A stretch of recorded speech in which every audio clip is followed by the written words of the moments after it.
Vision, Center of Inclusive Education and Building Discipline and Good Character for cada naman. Philosophy, we create possibilities for lifelong learning. Physical education is an integral part of education program purposely to promote the optimum development of an individual physically, socially, emotionally, and mentally through the total movement in the performance of the properly selected physical activities. Mission. In the pursuit of the vision of the City College of Calapan, subscribing to the total development of the Here are the mission statements of the City College of Calapan. E.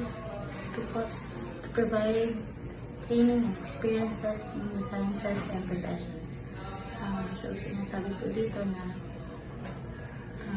City College of Calapan po ay provide ng training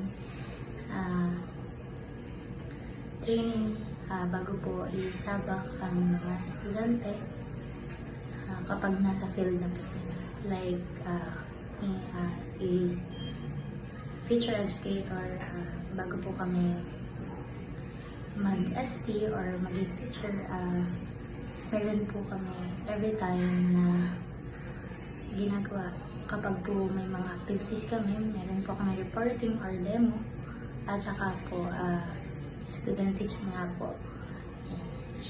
Yun po ang nagiging silbi po namin training bago po kami papapunta sa field.